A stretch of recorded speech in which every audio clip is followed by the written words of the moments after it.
Un martien parmi nous. L'article qui suit fut écrit et publié par Gennady Belimov, un professeur d'université et chercheur soviétique, qui visita il y a quelques années un campement d'été reculé du nord de la Russie où séjournait le jeune Boris Kiprianovich, Boriska. Cet enfant indigo russe raconta alors, pour la première fois son incroyable histoire devant une assistance ébahie. Il n'était encore âgé que de 7 ans. Le texte fut publié en russe en 2004, mais sa traduction en anglais puis en français n'a été disponible que plusieurs années plus tard. Voici cette traduction en français. La première fois que j'ai entendu parler d'un étrange petit garçon prénommé Boriska, c'est par les dires des participants à une expédition vers une zone assez reculée du nord de la province Volgograd, connue sous le nom de Medveditskaya Ridge. L'un des témoins m'a fait part de ses impressions.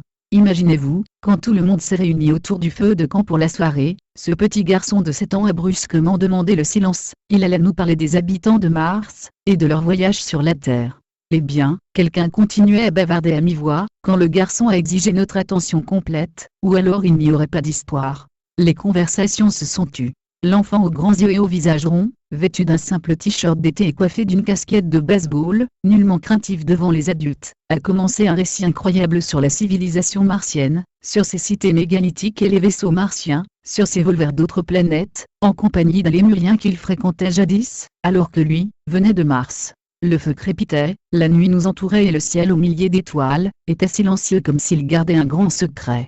1 heure et demie passa avec des histoires étonnantes. L'un des participants eut la présence d'esprit d'aller chercher un dictaphone. Donc, il existe quelque part à Moscou, un enregistrement de cette histoire. Seul le ciel sait si un jour elle sera publiée. Tout le monde n'a pas les compétences d'un journaliste. La plupart de ceux qui étaient présents furent frappés par 2 choses. La première, la connaissance inhabituelle qu'un enfant de 7 ans n'aurait pas dû posséder. Même un professeur d'histoire ne peut parler clairement de la légendaire Lémurie et des Lémuriens. Vous ne trouverez personne dans une école ou une université avec ce genre de mémoire-là. La science n'a pas encore prouvé l'existence d'autres civilisations, et n'a pas l'air pressée de le faire, préférant rester proche de l'idée que l'homme est seul dans l'univers. La seconde, c'est le langage de Boriska, qui n'était pas du niveau d'un enfant de cours élémentaire. Il utilisait une telle terminologie, donnait de tels détails sur des faits du passé de Mars et de la Terre, que tous en étaient sidérés. Ce n'est qu'au travers de ces expressions d'émotion, que vous pouviez dire que ce langage articulé et sensible était celui d'un enfant. Pourquoi Boriska s'est-il mis à parler comme ça, s'est demandé mon interlocuteur. C'est apparemment l'environnement qui a provoqué cela en lui. C'était une réunion de personnes intéressées, à l'esprit ouvert, à la recherche des nombreux secrets de la Terre et du cosmos. Et Boriska, qui avait entendu leur conversation pendant la journée, avait ressorti dans son langage ce qui était enfoui depuis longtemps dans sa mémoire. Aurait-il pu tout fabriquer? Avoir vu une série de films du genre Star Wars et commencer à inventer? Ça n'en a pas l'air, ça n'avait pas l'air d'une fantaisie, m'a répondu mon collègue. C'était plus comme un souvenir du passé, des mémoires de ses incarnations passées. Ce genre de détails ne peut être inventé, ils doivent être connus personnellement. C'est la mention à des réincarnations passées qui décida de tout. Je compris que je devais rencontrer Boriska. Maintenant, après mes rencontres avec lui et ses parents, j'essaie d'organiser les éléments dans un ordre cohérent pour percer le mystère de la naissance de cet être parmi nous. Il est curieux qu'il soit venu au monde dans un hôpital de province de la ville de Volsk, alors que sur son certificat de naissance, le lieu de naissance mentionné est Zirnovsk, province de Volgograd.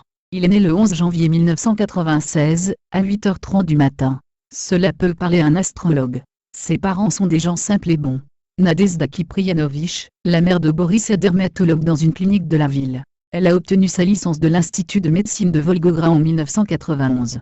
Son père, Yuri Tovstenev, est un officier à la retraite, diplômé de l'Institut militaire supérieur de Kamisinski, et a un emploi de contremaître à présent. Ils seraient heureux si quelqu'un pouvait les aider à résoudre le phénomène mystérieux de leur fils, mais pour l'instant, ils se contentent d'observer le miracle avec curiosité. Quand Boriska est né, raconte ses mères, j'ai remarqué qu'à 15 jours, il tenait déjà sa tête droite. Il a dit son premier mot, Baba, grand-mère, à 4 mois, et on peut dire qu'il a commencé à parler à partir de ce moment. Il a fait sa première phrase à 7 mois, en disant « Je veux un clou ». Il avait vu un clou dans le mur. Habituellement, les enfants parlent beaucoup plus tard. Ses capacités les plus remarquables sont de nature intellectuelle. Comment se sont-elles manifestées? Quand Boriska avait 1 an, je lui ai donné les lettres. En suivant la méthode Nikita et 1 an et demi, il pouvait lire les gros titres du journal. Il a appris à reconnaître les couleurs dans une variété de tons très tôt et avec facilité. Il a commencé à dessiner à l'âge de 2 ans, et à peindre à 2 ans et demi. Il est allé à la crèche à 2 ans. Les nourrices disaient qu'il était doué pour parler, et qu'il avait un développement cérébral inhabituel. Elles avaient remarqué sa mémoire phénoménale. Cependant ses parents se sont aperçus que leur fils n'acquérait pas ses connaissances par la seule observation de ce qui l'entourait, mais apparemment au travers d'autres sources, il devait bien obtenir des informations de quelque part. Personne ne lui a appris se souvient Nadezhda, mais il avait pris l'habitude de s'asseoir dans la position du lotus et il fallait l'écouter. Il y avait de tels détails sur Mars, sur les systèmes planétaires et les autres civilisations, c'était étonnant. Mais comment cet enfant pouvait-il savoir tout ça ? L'espace, les sujets cosmiques, ce sont les thèmes constants dans ses histoires depuis qu'il a 2 ans. Dans le même temps, Boriska nous a annoncé qu'il avait vécu sur Mars, que la planète était habitable, et qu'elle avait survécu à la pire des catastrophes de son histoire, la perte de son atmosphère. Et aujourd'hui, les quelques habitants qui sont restés vivent dans des villes souterraines. À cette époque, il venait souvent sur Terre lors de missions commerciales, et de missions de recherche scientifique. Il semblerait qu'il était lui-même pilote d'un vaisseau spatial. C'était à l'époque de la civilisation lémurienne, il avait un ami lémurien qui est mort devant lui. Une catastrophe gigantesque est survenue sur la Terre, des montagnes ont explosé, un énorme continent s'est brisé, et a coulé sous les flots et tout d'un coup, une pierre gigantesque est tombée sur l'immeuble où se trouvait mon ami, raconte Boriska. Je ne pouvais pas le sauver. Maintenant sur Terre, nous devrions nous retrouver. Boriska voit toute la destruction de la Lémurie, comme si ça venait de se passer, et il pleure la mort de son ami, le terrien comme s'il en était lui-même responsable. Un jour, sa mère lui a apporté un livre, De qui venons-nous, d'Ernst Muldassef. Vous auriez dû voir l'effet que ça a eu sur l'enfant. Il a regardé les dessins des Lémuriens, les photos des pagodes tibétaines, et 2 heures plus tard il parlait en détail de la race lémurienne, et de leur découverte à un niveau élevé. Mais la Lémurie a été détruite il y a au moins 800 000 ans, et je dis tranquillement, et les Lémuriens mesuraient plus de 9 mètres de haut, et en dépit de tout ça, tu te souviens ? Oui, je me souviens, a répondu Boriska, ajoutant, personne ne m'a rien dit. Une autre fois, de nombreux souvenirs lui sont remontés, après qu'il ait vu les illustrations d'un autre livre de Muldassef, à la recherche de la cité dédiée au sujet des chambres funéraires et des pyramides. Il dit qu'un savoir sera trouvé, non pas sous la pyramide de Kho, mais sous une autre pyramide. Ils ne l'ont pas encore trouvé. Gise, intérieur de la pyramide de Kho et Sphinx. La vie changera quand ils ouvriront le Sphinx, dit-il en ajoutant, que le Sphinx s'ouvrira derrière l'oreille, il ne se souvient pas où exactement. Quand l'inspiration l'y pousse, il parle avec assurance de la civilisation maya, avec le sentiment que les gens connaissent peu de choses sur ce peuple fascinant. Mais la chose la plus étonnante, c'est que Boriska pense qu'en cette période naissent des enfants particuliers du fait de grands changements sur Terre, et que de nouvelles connaissances allant au-delà de la mentalité des terriens seront nécessaires. Comment sais-tu pour ces enfants-là, et pourquoi cela arrive-t-il ? Ai-je demandé lors de notre entretien. Sais-tu qu'on les appelle les enfants indigos ? Je sais qu'ils naissent dans ce monde, mais je n'en ai pas rencontré dans notre ville. Julia Petrovalel me croit, ce qui signifie qu'elle ressent quelque chose. En général, les autres rient quand je raconte des histoires. Quelque chose va se passer sur Terre, de catastrophes, et donc ces enfants naissent. Ils devront aider les gens. Les pôles vont s'inverser. En 2013 il y aura une très grande catastrophe sur un grand continent. Tu n'as pas peur de cela même si ça peut affecter ta vie aussi ? Non, je n'ai pas peur, nous vivons pour toujours. Il y a eu une catastrophe sur Mars où je vivais avant. C'étaient les mêmes gens que nous, mais il y a eu une guerre nucléaire et tout a brûlé. Des gens ont survécu et des abris ont été construits, ainsi que de nouvelles armes. Il y avait eu aussi un changement de continent là-bas. Cependant, ce continent n'était pas grand. Les Martiens respirent de l'air composé principalement de dioxyde de carbone. S'ils venaient ici, ils resteraient toujours près des conduits de sortie de fumée.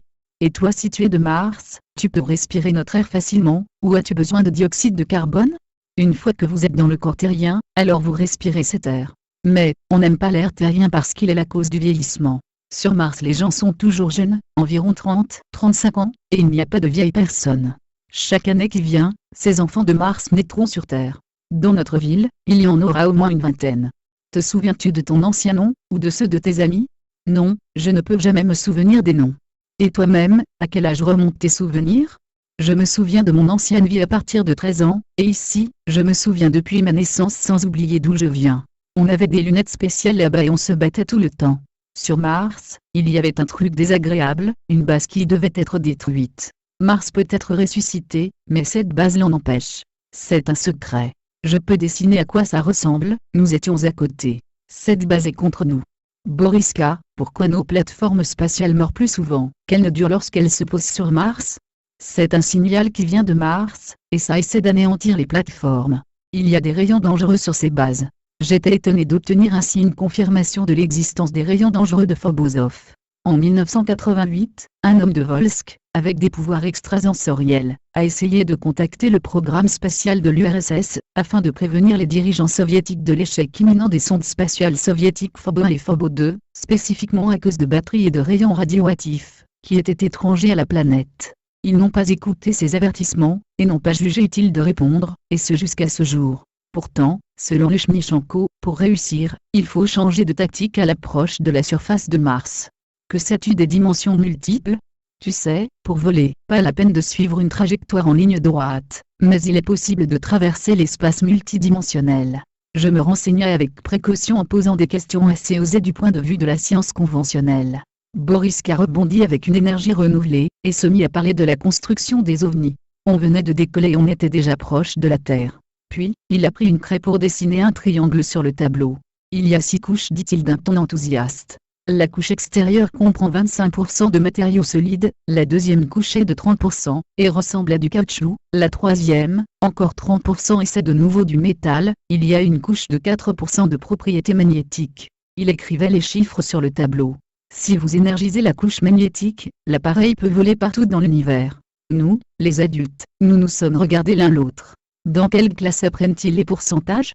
Bien sûr, ils n'en sont pas encore là à l'école, mais Boriska semble avoir des difficultés en classe. Après évaluation, ils l'ont mis directement en deuxième année, mais ensuite ils ont essayé de se débarrasser de lui. Dites-moi qui voudrait qu'un enfant interrompe la classe pour dire « Maria Ivanovna, vous ne dites pas la vérité, vous ne nous enseignez pas correctement. » Et cela arrive plus d'une fois par jour. Quelle est la mission de Boriska? La connaît-il? Lui ai-je demandé ainsi qu'à sa mère.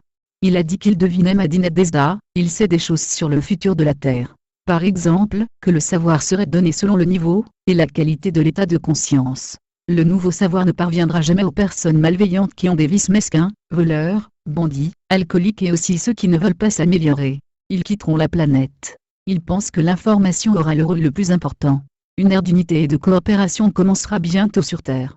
Boriska, d'où tiens-tu tout cela? De l'intérieur de moi-même, répondit-il sérieusement. Une fois, quand il avait 5 ans, il a surpris ses parents quand il a entamé une conversation sur Proserpine, une planète morte depuis des centaines de milliers d'années, sinon des millions d'années. Et ce mot, Proserpine, il l'a prononcé sans jamais l'avoir entendu, parce que c'était la première fois que ses parents l'entendaient. Un rayon l'a coupée en deux, et elle est partie en morceaux, a-t-il expliqué. Physiquement la planète n'existe plus, mais ses habitants se sont téléportés vers la 5e dimension, que vous appelez un monde parallèle. On a regardé la mort de la planète depuis Mars. Et tout d'un coup, il a mentionné l'inimaginable, il a dit que la Terre, en tant qu'être vivant conscient, a accepté les enfants de Proserpine afin de les instruire. Occasionnellement, des enfants naissent ici, qui se souviennent de leur planète d'origine, et se considèrent eux-mêmes comme des extraterrestres.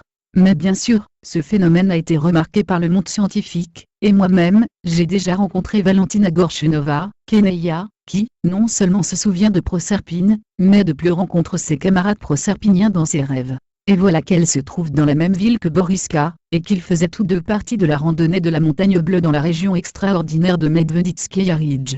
Voici ce que la mère de Boriska écrivit dans son journal. Tu es un précurseur. Tu as déblayé le terrain pour nous. Dans les hautes sphères, tu es considéré comme un héros. Tu portes le plus lourd des fardeaux sur les épaules. J'ai vu l'ère nouvelle. Un code holographique est déjà visible, surimposé dans l'espace. La lumière sera faite sur tout cela dans un nouvel élan de pensée, très rapidement. La transition d'un monde à l'autre prendra place au travers de la substance du temps. J'ai apporté la nouvelle information. C'est ce que Boris avait dit à sa mère. Boriska, dis-moi de quoi souffrent les gens? De ne pas vivre correctement, et de ne pas être capable d'être heureux. Il faut attendre pour vos moitiés cosmiques, ne vous mêlez pas de la destinée des autres, ne détruisez pas votre intégrité, ne souffrez pas à cause des erreurs d'aujourd'hui, mais reliez-vous à votre destin, terminez le cycle de développement, et approchez-vous de nouveaux sommets. Ce sont ces mots. Il vous faut devenir bon. Si vous êtes battu, vous allez vers eux les bras ouverts, s'ils vous couvrent de honte, n'attendez pas leurs excuses, demandez de vos assaillants qu'ils vous pardonnent. S'ils vous insultent et vous rabaissent, dites-leur merci et souriez-leur. S'ils vous détestent, aimez-les tels qu'ils sont. C'est la relation d'amour, d'humilité et de pardon qui est importante pour les gens. Sais-tu pourquoi les Lémuriens sont morts? J'en suis aussi un peu coupable. Ils n'avaient plus le désir de se développer spirituellement. Ils s'écartaient du chemin et à cause de cela, ils ont détruit l'intégralité de la planète. La voix du magicien les a conduits dans une impasse. La vraie magie, c'est l'amour. Comment connais-tu ces mots? Intégrité, cycle, cosmos, magie, Lémurien? Je sais. Kelly. Qu'as-tu dit? J'ai dit, je te salue. C'est la langue de ma planète. Nous nous sommes séparés là-dessus, mais je me suis promis de suivre la destinée de ce garçon, aussi longtemps que je le pourrai. Chronique martienne. Environ une année plus tard, j'ai revu Boris Kazianovsk pour connaître les derniers détails de sa vie. Tout d'abord en discutant avec sa mère. J'ai regardé dans sa chambre, car j'entendais Boriska parler à quelqu'un, mais je savais qu'il était seul. Il y avait une mosaïque colorée faite de jeux de construction pour enfants, et c'était la double hélice de l'ADN que j'ai clairement reconnue de mes études à l'Institut de médecine. Et il disait à quelqu'un, je suis le pilote d'un vaisseau de recherche, un scientifique, mais je ne fais jamais de reproduction croisée d'ADN humain et reptilien. C'est en contradiction avec les lois de la sélection naturelle. Et quelques autres mots en latin ont suivi. Je n'en revenais pas, et au lieu d'écouter, je l'ai secoué. Qu'est-ce qui t'arrive? À qui parles-tu? Et Boriska est sorti de sa transe d'un coup, confus, en bredouillant, je jouais. Là encore, j'ai réalisé que je ne connaissais pas très bien mon fils. Il est vrai que quand je lui ai demandé plus tard, il m'a répondu que cette information-là n'est pas pour les gens et que lorsqu'ils vivaient sur Mars, ils avaient des branches d'ADN légèrement différentes. Elles étaient un peu différentes de l'ADN de la race lémurienne. Fondamentalement, je compris que s'il se rappelait la période martienne de sa vie, alors c'était du point de vue de différents moments dans le temps. Je veux dire qu'il semblait avoir vécu sur Mars de nombreuses vies, et se souvenait de différents moments de ses vies, probablement échelonnés sur des milliers d'années. Vous pensez peut-être que ce sont simplement des fantaisies d'enfants? Je serais heureuse de le penser, mais ça ne colle pas, il y a trop de connaissances totalement inhabituelles ici. Il n'y a tout simplement aucun endroit où il aurait pu apprendre tout ça. Je ne pense pas qu'il se souvienne de ses vies antérieures de la façon dont on se souvient de la journée d'hier. Bien sûr que non. Sa mémoire est très fragmentée, et se révèle dans certaines conditions. Il est possible que tout s'amoindrisse jusqu'à disparaître. Oui, il peut se relier à des sources extérieures d'informations et être leur transmetteur, mais 10 minutes plus tard il peut tout simplement oublier l'information, comme un enfant normal. Il est exact que cette connexion arrive de plus en plus rarement, soit le conduit se ferme peu à peu, soit il y a d'autres raisons, et le dictaphone, que ses parents ont acheté spécialement, pour enregistrer l'histoire des vies passées de Boriska, est de moins en moins utilisé. Les occasions se raréfient. Les enregistrements des mois derniers sont des souvenirs curieux sur de sérieux cataclysmes sur Mars. Par exemple, il insiste pour dire que durant les dernières centaines de milliers d'années, ou peut-être millions d'années, il y a eu de sérieux problèmes avec l'eau. Mars a tragiquement commencé à perdre son atmosphère et son eau. Il dit qu'il y avait des vaisseaux spéciaux, qui allaient sur la planète la plus proche, la Terre, pour chercher de l'eau. Ces vaisseaux ressemblaient à des cylindres et servaient de vaisseaux-mères. Il parlait beaucoup de ses responsabilités et de son travail dans l'espace. Il n'aime pas les films américains sur les aventures et les guerres spatiales car tout est fabriqué et dénaturé. Les vaisseaux martiens pouvaient voyager dans tout le système solaire, ils avaient un bon nombre de bases sur les planètes et leurs satellites. Apparemment, il n'était pas un mauvais pilote, avec de bonnes aptitudes professionnelles, car dans ses récits, il a souvent participé à des vols vers Saturne, où le plus difficile, c'est de naviguer dans la ceinture d'astéroïdes. Il a perdu beaucoup d'amis lors de leur approche de Saturne. Tu sais maman, je ne faisais pas qu'apporter de l'eau sur Mars, a déclaré le garçon un jour. Tu dis toujours Mars ceci, Mars cela, mais j'étais responsable de Jupiter. On avait un projet spécial pour la création d'un nouveau soleil dans notre système solaire, et ce deuxième soleil était supposé être Jupiter. Mais il fallait une telle masse physique pour accomplir ça, il n'y en avait pas assez dans tout le système solaire. Le projet n'est jamais parvenu à terme. Une autre fois il a dit que les scientifiques de la Terre seraient intéressés de savoir qu'il n'y a pas 9 planètes dans notre système solaire mais 2 de plus. Elles se situent derrière Pluton. D'après lui, Mars était plus proche de Jupiter, et la Lune était la Lune de Mars. Mais après un cataclysme gigantesque, Mars a changé son orbite, ce qui explique la façon dont la Terre a obtenu son satellite, la Lune, mais il ne se souvient d'aucun autre détail de cette période. À la question naturelle de savoir s'il avait une famille, telle que nous l'entendons, Nadezhda n'a pas de réponse. Boriska n'a jamais parlé de relations familiales dans ses incarnations martiennes. Cependant, une fois, alors qu'il regardait Discovery Channel à la télévision, il a commencé à parler avec enthousiasme de la civilisation des gris, les petits humanoïdes aux grands yeux. Ils ne sont pas martiens, disait-il en montrant le téléviseur, on n'est pas comme ça, on est plus proche des Lémuriens et des Atlantéens. D'abord nous sommes grands, eux sont des nains. Deuxièmement les gris sont cruels. Ils sont d'une autre galaxie, et s'autorisent à faire des expériences sur les gens. On a même eu à les combattre, parce que ce sont des agresseurs. Notre race était bonne, moins agressive, et plus évoluée, nous pouvions utiliser l'énergie psychique. La chance est mot, parfois par saccade, le tout énoncé rapidement, le garçon retourne à ses jeux vidéo, et le problème des gris n'est jamais revenu. C'est comme un flash de mémoire, qui peut ne jamais se répéter. mais les ufologues modernes sont plus ou moins au courant pour les gris. Les abductions, les expériences sur les humains, les expériences de sélection de caractère génétique, les vivisections d'animaux, des opérations épouvantables impliquant le saignement complet de carcasses de bétail dans les années 1970 et 1980, tout cela est principalement associé aux gris selon des chercheurs et des témoins.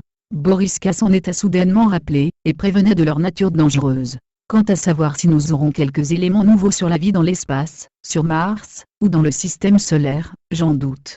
D'après les spécialistes, le garçon se referme. Les difficultés de notre réalité humaine sont la cause de cette fermeture. Notre réalité est apparemment pénible pour les enfants indigos. La Terre au quotidien. Boriska regarde l'écran de l'ordinateur sans se distraire, et tape rapidement sur le clavier. Sur l'écran, une sorte de combat dans un château souterrain. J'ai essayé de lui parler, d'attirer son attention pendant un moment, sans succès. La passion du garçon de 9 ans pour le jeu a persisté malgré qu'il ait déjà joué durant 3 heures, juste avant. Sa mère, sa meilleure amie Valentina Rubstovaya-Gorchunova et moi-même, avons parlé de tout ce qui était arrivé dans le courant de l'année passée, mais Boriska n'a pas émergé de son jeu vidéo, et n'a pas voulu participer à la conversation sur la vie martienne. Il y a un an, il parlait beaucoup plus, répondait à mes questions avec entrain, et c'est vrai qu'à ce moment-là il m'avait dit, c'était ta dernière question. Et n'écoutant rien de plus, il avait commencé un nouveau jeu vidéo. J'étais sidéré d'avoir entendu le verbe était. Maintenant, Boriska n'a pas le temps pour des souvenirs de vie antérieure. L'ouverture et l'ingéniosité du garçon ont joué un rôle négatif dans sa vie. Les enfants de son âge et les plus âgés ont réagi avec envie et jalousie, comme c'est l'habitude dans notre société. Les coups de poing et les insultes lui sont tombés dessus plus souvent qu'à son tour. Alors Boriska a appris à se défendre. Alors qu'il y a moins d'1 an il affirmait calmement, si quelqu'un t'injurie, demande-lui son pardon. La prose de la vie terrienne est venue fausser ce degré de bonté dans les relations. Une fois son histoire devenue publique, les gens ont commencé à traiter Boriska de façon différente. La plupart ont réagi avec intérêt et curiosité, mais de façon incompréhensible, 15 à 17% des réactions furent hostiles. Malheureusement, ces réactions sont des persécutions malveillantes. Cela rappelle les temps de Jésus-Christ, qui était venu enseigner quelque chose sur le bien et le mal, que d'autres ont trouvé scandaleux. Crucifié l'ont crié ses persécuteurs et il le fut. Le 21e siècle a commencé, mais nous sommes revenus à ces jours barbares, il y a si peu en nous qui a changé. Les ufologues rêvent toujours d'un contact avec les extraterrestres. Quel contact? Nous sommes prêts à crucifier notre prochain, à l'exterminer parce qu'il est différent. Hélas, nos visiteurs nous connaissent mieux, me semble-t-il, et ne sont pas pressés de nous connaître davantage. Peut-être que si les professeurs de Boriska montraient un peu plus de sagesse humaine dans leur relation avec cet enfant unique, mais, oh, c'est juste un idiot. S'est exclamé très sérieusement un médecin psychiatre après avoir conversé avec le garçon pendant quelques jours. Hélas, le garçon ne correspondait pas à ce que l'on accepte comme venant d'un enfant normal, et cette histoire du phénomène de Boriska a fait le tour du monde. Il n'y a pas si longtemps une mère a envoyé un message à l'école: retirez-le de la classe, il apprend à nos enfants comment mourir. Une enquête fut conduite. Le garçon avait parlé à ses camarades de classe de la réincarnation de l'âme. Mais il semble que le mot et l'idée qu'il véhicule était inconnu de la plupart des enfants de l'école. Et par conséquent les enseignants ont été inquiets de la possibilité de suicide parmi les enfants. Ah, si ce n'était pas si triste, on en rirait. Au fait, Boriska répond comme les autres, quand le sujet ne l'intéresse pas, russe, maths, pour ajouter à ses problèmes, ses parents ont divorcé. Il y a eu les disputes, la séparation et le lieu de l'habitat qui a changé. Dans ce combat-là, il n'y avait pas de place pour l'enfant et ses problèmes d'enfant. Affamé, il venait souvent chez tante Valia pour manger, bien que ce n'était pas tout près de sa maison. Difficile de prévoir combien de temps prendra la période de divorce, et c'est une source de stress pour tous. Oui, en ce moment Boriska vit une période difficile, dit Valentina Gorchunova-Rubtsova, un membre de l'expédition Space Research, et l'une des amies les plus proches du garçon. Il s'est ouvert aux gens, il essaie de nous aider à apprendre sur nous-mêmes et sur la Terre, mais peuvent-ils seulement le comprendre, et se servir de cette connaissance pour créer? De tout temps les prophètes reçoivent des pierres ou sont crucifiés. Maintenant, les pierres et les croix ont changé d'apparence, mais l'attitude envers les visionnaires reste la même. Les premières pierres ont été lancées vers Boriska, et il a commencé à se refermer. La raison principale bien sûr, c'est l'attitude des gens. Mais peut-on obtenir des fruits mûrs d'une jeune pousse? Savoir ce qui lui arrivera, et s'il le supportera reste une question ouverte. En d'autres termes, il apparaît que Boriska n'aura pas une vie facile. L'intérêt de la science. Que les scientifiques soient réellement intéressés par Boriska est indéniable. Le professeur Vladislav Lugovanko, docteur en sciences physiques et en mathématiques de l'Institut du magnétisme de la Terre de l'Académie russe des sciences, Izmiran, a rencontré Boriska et l'a invité à Moscou pour l'observer plus attentivement. Certains des collègues de Lugovanko ont participé à cette recherche. Lugovanko conduit des recherches sur les enfants indigos de Russie et d'autres pays. Il considère qu'ils naissent sur notre planète depuis une vingtaine d'années pour une raison. Apparemment ces enfants ont un rapport avec le développement prochain d'une nouvelle civilisation terrienne. Boriska et sa mère ont été invités à un séjour dans un centre de formation spécial, sur le lac Atalski, dans la province de Tulskaya, où il y a un lieu où l'énergie de la Terre a un effet particulier sur les gens. J'ai lu un rapport scientifique avec les mesures du champ bioénergétique des membres de l'expédition. Je peux dire en premier lieu que le garçon présente un champ bioénergétique nettement plus fort que tous les autres participants, et en second lieu que son champ a augmenté après l'expérience plus que ceux des autres. Les photographies de son aura en disent également long à son sujet. Pour citer un rapport, avant l'expérience, la couleur principale de la photo était jaune, ce qui indique la force intellectuelle d'une personne heureuse et avenante. Dans le coin inférieur droit, on voit une tache rouge vif, ce qui suggère une activité d'amour et d'énergie dirigée vers les autres. Après l'expérience, la photo a très peu changé. Dans le coin inférieur gauche, une lumière verte est apparue. Cela suggère la force vitale, une tendance positive et l'amabilité du garçon. Vladislav Lugovanko a l'intention de poursuivre les observations de Boriska, et il est allé récemment se familiariser avec le quotidien du garçon. Il s'est également rendu sur la zone particulière de la Montagne Bleue, qui est à quelques douzaines de kilomètres de Zirnovsk. J'étais sûr qu'au sens moral, les enfants indigos sont très différents de ceux de leur âge, dit le docteur Lugovanko. Ils ont une sensibilité extraordinaire à tout ce qui est faux, un développement de l'intuition, des pouvoirs télépathiques et une connexion au cosmos. Nous espérons que le garçon accomplira sa mission sur Terre, telle qu'en était l'intention, qu'aucun de nous ne connaît. Si les forces du mal ne l'en empêchent pas, ajouterai-je. Mais j'espère que les problèmes de Boriska ne vont faire que l'aider à se renforcer. Après tout, le destin n'a pas été facile non plus pour Albert Einstein. Le garçon vivait pauvrement et était mal nourri. Il a à peine terminé l'école, parce que ses parents n'avaient pas assez d'argent pour payer son instruction, mais il a résisté à tout cela. Résisté à cela, en s'élevant au sommet de la pensée et de la science mondiale. Sa vie difficile a forgé en lui une persévérance et une endurance incroyables. Nous souhaitons autant d'endurance pour l'envoyé de Mars, né à l'aube d'un nouveau millénaire dans les profondeurs de la Russie. Gennady Belimov, 2004. Olivier de Rouvroy, avril 2013.